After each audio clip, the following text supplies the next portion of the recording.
Morning Traders, nongeye kubaha ikaze kuri Kevin Trader, aho tuzajya turebera byinshi ku bijyanye na Forex Trading. Nk'uko uyu munsi ari muri weekend, tugiye kureba trades twafashe last week, turebe se ni hehe twakoze ibikwiriye cyangwa se ni hehe twakurikije trading plan yacu, cyangwa se ni hehe twishe rules zacu, turebe ni izihe profitable trades twabonye cyangwa se ni izihe losses twabonye. As trader buri gihe uba ugomba kwigira kuri trades yose ufashe, niyo mpamvu buri cyumweru cyangwa se buri weekend mfata time nkabasubiriramo trades twagiye dufata kino cyumweru. So kino cyumweru twafashe trades zigera muri zirindwi, aho twabonye trades esheshatu muri gold, imwe iba loss n'indi twabonye muri GU. So twihuse dutangirire kuri trade twafashe kuwa mbere, aho gold twari twabonye ko iri muri uptrend. Turebeye muri daily time frame cyangwa se kuva kuri daily time frame kugeza kuri 30 minutes, market yari very bullish cyangwa se yari iri muri uptrend. So market Sunday yari ya closinze iri ahangaha, gusa ifite Friday candle yari ya closinze nka hammer, ifite small board and big week cyangwa se week nini, byerekana ko ishobora kuba igiye kumanuka. Gusa abatrader benshi babaye confused, bakeka ko gold ishobora kuba igiye gukora reversal, but nari nabibabwiye ko atari reversal, ahubwo ishobora kuba igiye kumanuka for correction, igacreating a support, igahita ibona kuzamuka. So niko byagenze. Yabyutse ikora correction, ifunga muri iyi zone, iba rejected kuri iyi support yacu, aho nari nababwiye ko high chance ko yaba rejected kuri iyi support yacu, kuko twari twabonye ko ari very strong support.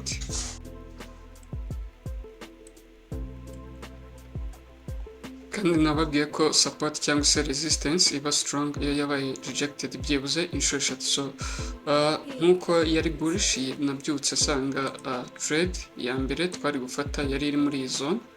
Twifuzaga ko imaze kuba rejection twari gufata trade yacu, ariko ntibyakunze. Twabyutse analysis market yacu ntibyakunze, twabyutse dusanga market yacu iri muri no zone. So icyo nababwiye ko mwategereza ikabreakinga ino resistance yacu, cyangwa se support yahindutse resistance, closing above with strong candle, cyangwa se candle nini iri bullish, byerekana ko hagiye kuza volume muri market, kuko iyo market iri muri range akenshi haba harimo strong cyangwa se akenshi haba harimo small candles, byerekana ko nta volume ihari. So iyo ibashije gukora breakout, ikakora breakout with a strong candle, iyi ngiyi mubona iruta utu tundi two mu imbere, biba byerekana ko hagiye kuza volume. So yarabreakinze i closing above, next candle imaze ku creating a wick, igaflippinga breaking highs ya previous candle, cyangwa se breaking highs ya previous candle, niho nahise mfata entry yanjye nagatinga next support, cyangwa se hari ka support nabonaga ko kari very strong, niho natekinze profit yanjye ya mbere. So ndikumva iyi ariyo trade ya mbere twafashe, ariko itarahitinga TP, hahise mbona indi setup ariyo iyi ngiyi. Nababwiye ko buri gihe market iri muri uptrend ikamanuka gato, cyangwa se ikamanuka igacreating support iba created iyo hari bullish candle iclosinze with the rejection, cyangwa se ari engulfing cyangwa se bullish engulfing, niho support iba by created. Uje ukareba ahangaha hari n'indi confirmation, urebye ino candle ya creating support yari yabaye rejected also kuri iyi moving average, kandi nk'uko mubizi moving average ikora nka support and resistance. So that was also another good confirmation yatumaga dushobora gutekinga trade yacu. Stop loss ikaba below y'iyi candle yari yabashije gucreating support. Entry yacu ikaba imaze next candle iyi ngiyi, iyi candle yindi imaze ku creating a wick, imanutse hasi gato igacreatinga week ikabreakinga highs ya previous candle, niyo itaba entry yacu. So ino setup muzajya mukunda kuyibona kenshi igihe market iri gutrendinga. So you have to observe ukamenya uko utakinga action. Izo ni trade ebyiri twafashe kuwa mbere hari mu masaa sita, which is time yari nziza, hakunda kuza volume muri market. So that is the first trade we took, and uko zari ebyiri zose zabaye successful. So indi trade twafashe yari kuwa kabiri, market yari very bullish, nkuko gold imaze iminsi iri bullish kubera dollar iri weak. So twabyutse dukora analysis dusanga market yacu isitinze muri iyi zone cyangwa se iri muri iyi no trading zone. Nkunda kubabwira ko mu gihe market iri muri range market cyangwa se iri muri sideway market nta hantu iri kujya, it's not good to take trade kuko biba biri very risk. Rindira ko i breaking out ikerekana direction yahigiye. So yara breakinze i breakinga with the very strong candle cyangwa se candle nini cyane ifite muri pips zirenga 100. So ntabwo byari kuba bishobotse ko utakinga trade yawe, ahubwo icyo twarindiriye ababirebye kuri TikTok nababwiye ko mugomba gutegereza ikamanuka gakeya igacreatinga support, yamara gucreatinga support ukabona kubona entry yawe. Kuko uje ukareba ahangaha hari ka minor support cyangwa se umunsi wari wabanje niho yari yabaye rejected, uje ukareba ahangaha nanone niho yabaye rejected aho kugira ngo ikomeze hasi. So that was also good confirmation kuba yarabaye rejected kuri resistance, which means ko twahise dutekinga action. Twarindire ko ino candle yari creating support iclosinga next candle iga creating week, yamara creating week ikabona kujya hejuru tukabona entry yacu. So nuko twafashe no trade, gusa ntago twarindiye ko i breaking highs iyi candle kuko yari yabashije gucreatinga week nini, ahubwo icyo twabashije kwa adjusting stop loss yacu tuyishyira kuri resistance. So yari setinze neza, ndikumva nta highs yindi yari ifite kuko iyi highs niyo yari created. So TP twakoresheje ubwenge turavuga ati pips nk'izi zingahe 60 na zingahe zirahagije, it's enough kuko there was no another level we can target cyangwa se nta yindi resistance yari hari ngo tube ariyo dutargeting.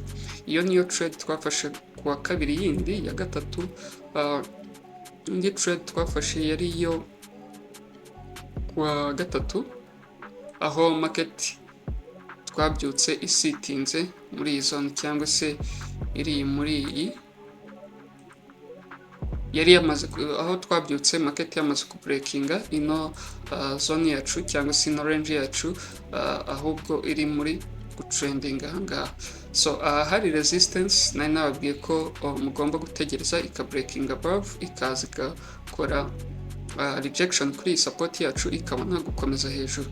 So ngiye mistake nakoze, ntabwo narindiriye ko imanuka for test, ahubwo maze kubona ikoze breakout with the strong candle nahise ninjira kuri next candle imaze ku breaking highs birangira mbonye loss ije igahitinga loss cyangwa se igahitinga stop loss yanjye.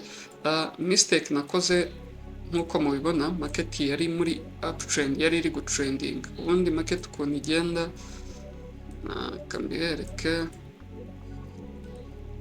market igenda nimba iri muri uptrend irazamuka igacreatinga range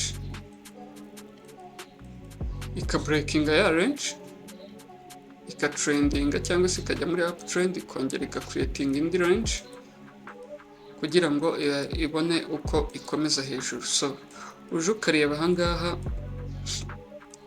range ya mbere yari yabaye created irabreakinga, yari ikeneye gucreating indi range cyangwa se ikamanuka for retracement cyangwa se correction igacreatinga support kugira ngo ibone entry. So niyo mistake ya mbere nakoze, ntabwo nabashije gutegereza ngo imanuke for retest. Uje ukareba niho byarangiye mbonye loss. So icyo nakoze ntabwo nagiye gukora revenge, narategereje next candle kwimanuka igakora retest y'iyi support yacu, ariyo ubona ko red candle yabashije gukora retest iba rejected, next candle ihita ifunga ari bullish. Kandi nababwiye ko igihe market iri gutrendinga ikamanuka a little bit igacreatinga support iba ari setup nziza ubasha gutekinga. So icyo narindiriye ko ino bullish candle iclosinga, next candle iraza icreatinga wick imaze guflipping ika breaking highs ya bullish candle, previous bullish candle niyo yahisiba entry yanjye. TP nahise yatinze ntacyo gendeyeho kubera nta highs yari ihari. Uko mubizi gold muri kiriya cyumweru nta highs yari ifite, ahubwo yagenda iyo creatingaga niyo yabaga iri high. So ino setup murabona ko muri kugenda muyibona ahantu henshi cyane. Market iri gutrendinga ni ahantu henshi wakorera amafaranga ugendeye kuri iyi setup. Irahari,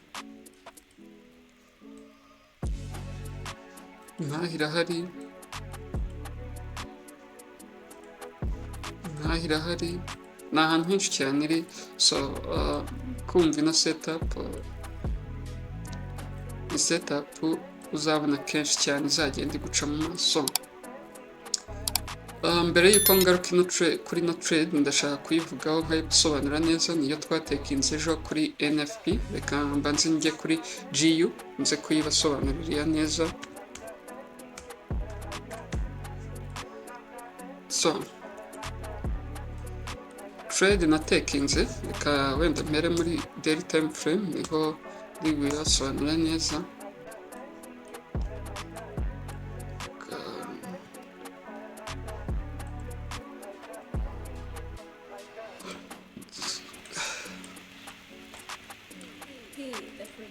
So impamvu nje muri daily time frame, GU niho muri buyumve neza impamvu nafashe iriya trade. So most of the traders bavuga ko GU cyangwa se GBPUSD ari bullish kubera cyangwa se iri guhindura trend bitewe nuko izi candle uzibona ziri current igaragaza ko iri muri bullish. Yeah, I understand, ndemeranya nabo, ariko it was not bullish kuko uje ukareba muri big picture urabona ko iyi iri muri downtrend cyangwa se iri kumanuka hasi. Niyo warebera kuri moving average urabona ko yerekana ko market iri kujya hasi. So nari nababwiye ko market yacu igomba guclosing above this resistance kugira ngo twizere ko ihinduye trend. Ntabwo ariko byagenze Friday, nako kuwa kane ya closingiye ahangaha. Urabona ino body ya bullish yabashije guclosing resistance kari very small, kagaragara nkaho ari hamwe, which is not good indication ko market igiye kujya muri uptrend, ahubwo yananiwe ku breaking ino resistance yacu. Kuko iyi breaking ino resistance yacu igakomeza muri uptrend yari ku breaking with strong candle, wenda tuvuge nk'iyi ngiyi cyangwa se bullish candle iri nini, ariko yo ya closing above with a very small candle, byerekana ko market itari ifite imbaraga zo kujya muri uptrend. So iyo niyo mpamvu ya mbere nababwira ko you have to be careful nimba ugiye ku tradinga muri uptrend. So urabona ko ka closing above, urebye uje ukareba ino candle iri small kandi ikora na rejection with big wick. Ni ukuvuga ngo abasellers baracyafite control y'isoko. Buyers bagerageje gupushinga isoko hejuru, ariko abasellers babarusha imbaraga, irangira iclosinze on resistance cyangwa se aga small body key bullish candle niko kabashije kubreakinga ino resistance. Ariko waza ukareba ino wick iri very big cyangwa se ni ndende ugereranyije na body ya candle, which means ko buyers they are not having power to push market up cyangwa se kuba bajyana isoko muri buy. Noneho reka tujye muri 30 minutes mbareke.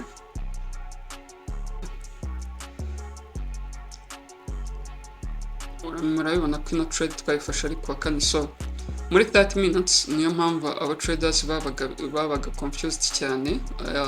Yerekanaga ko iri muri uptrend kuko yagendaga imaking higher highs,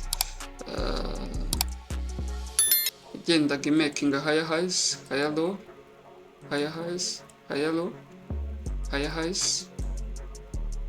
So kandi tuzi ko iyo market iri kugenda imakinga higher highs, higher low, iba iri muri bullish, ariko nari nababwiye ko igomba kuzuza ino gap yacu. So gap yaje kuba filled, ikomeza hejuru, gusa it doesn't mean ko market yari igiye muri uptrend. So nari nababwiye ko mugomba gutegereza ikabreakinga below this resistance, cyangwa se support yahindutse resistance, ikabreakinga below, ikabreakinga with the very big candle, cyangwa se candle iri strong. Uje ukareba ino candle yacu iri very healthy, kuko nari nababwiye ko urebye utu dukando twose twari turimo tuza hasi nta volume twari dufite. So nari nababwiye ko option ya mbere ugomba kwitegura ari uko yaza ikaba rejected kuri iyi kugira ngo isubire buy, ariko nari nababwiye ko biri risk, aho byari safe ni sell, kuko uje ukareba na left side hari clean candles, cyangwa se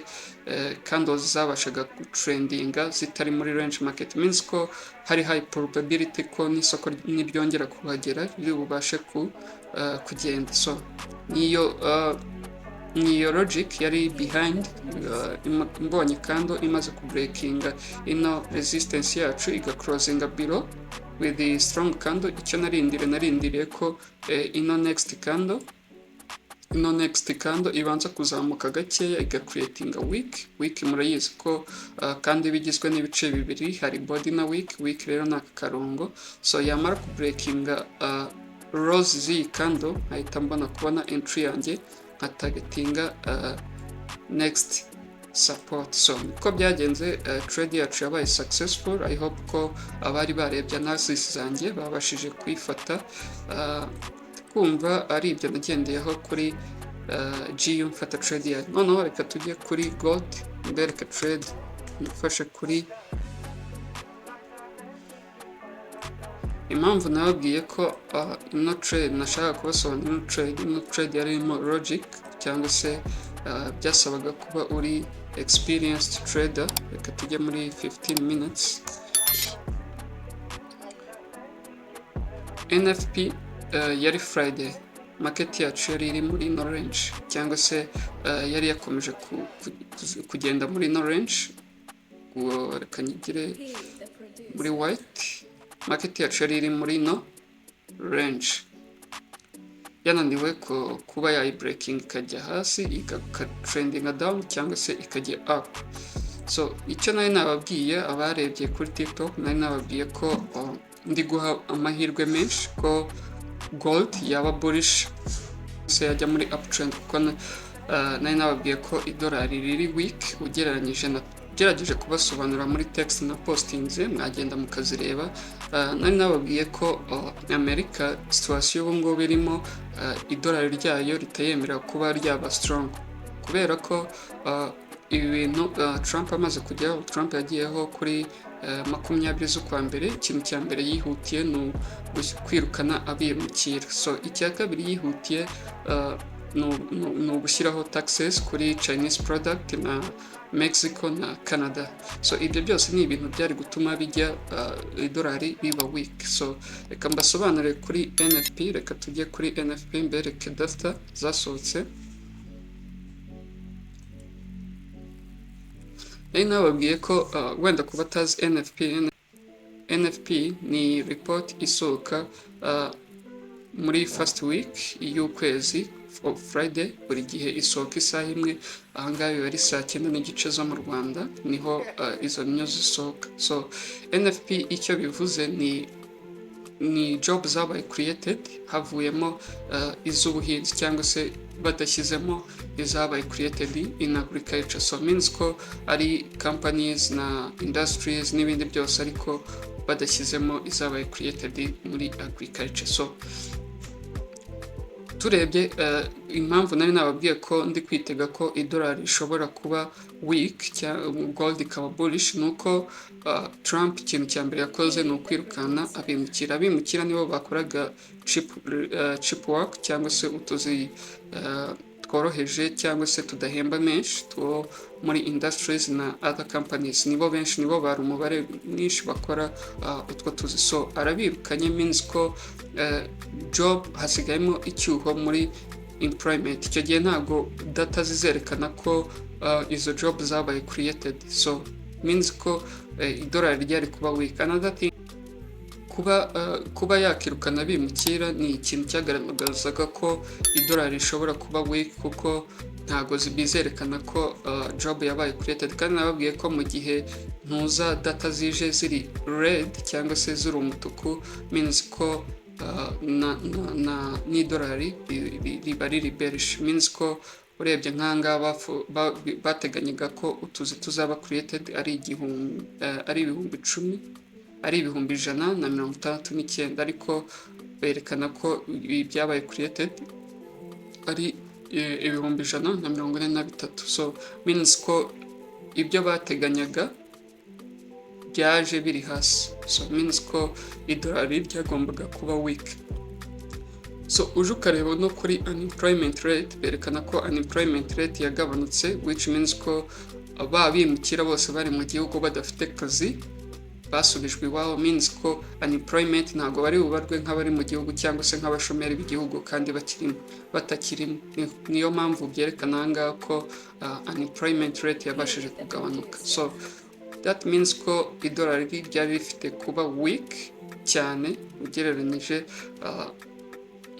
gold ikaba bullish. So impamvu rero ubona news zimaze gusohoka market yabuze direction, nuko akenshi iyo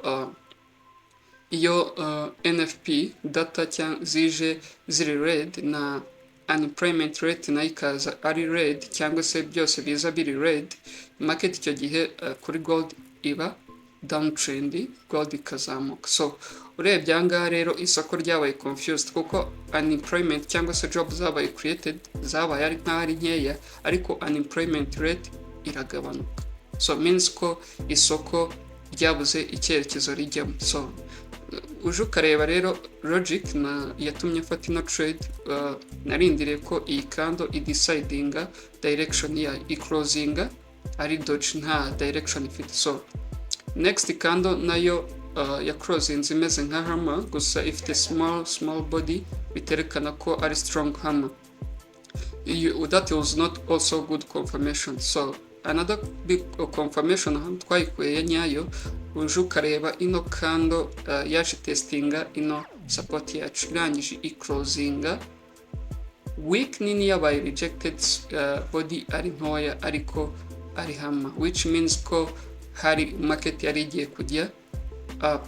So icyo narindiriye ko next candle imanuka gati ga creating a week ikahita flippinga, kuko nari nabonye data uko zasohotse, nari mbizi ko idolari riri weak, so that's why I targeted ino support yindi, ariko imaze kugera hano nashyize break even ntaking 80%, ndingira 20% iba ari running. So stop loss impamvu nayishyize below this support yacu, nuko nateganyaga ko wenda kuko after news hashobora kubamo some disturbance muri market ntibe stable, nateganyaga ko iramutse inamanutse yaba rejected kuri iyi support. So niyo mpamvu nashyize stop loss kuri iyi below support. So trade yabaye successful, nari nabibasobanuriye kuri TikTok, ababonye post zanjye nashyizeho post ndende, mbanza mbasobanurira NFP icyo ari cyo, mbasobanurira ibyo twakitega kuri NFP y'ubu ngubu, kandi abayirebye I hope ko babashije gukorera amafaranga hamwe natwe. So thank you so much. Ndikumva ari izo trade twafashe muri iyi week. Icyo nabasaba ni ugukomeza kunkurikirana, umubare tuwonge. Nifuje muri kwezi mu mpera zako, I think on 15 on 16 ndi gutegura ko natangira free webinar cyangwa nakora webinar y'abantu bashaka kwiga forex trading for free. Nkabaha webinar like 2 days nabasobanurira, kuko hari abantu benshi bakwandikira bakubwira turashaka kwiga trading ariko nta bushobozi. At least nashyiraho umusanzu wanjye nkabaha 2 hours zanjye like 2 days nkabigisha. Icyo nabasaba rero muze mwese kandi mukomeze kunkurikira, information z'ukuntu tuziga nzabibagezaho mu minsi igiye kuza. Thank you so much. Have a nice weekend.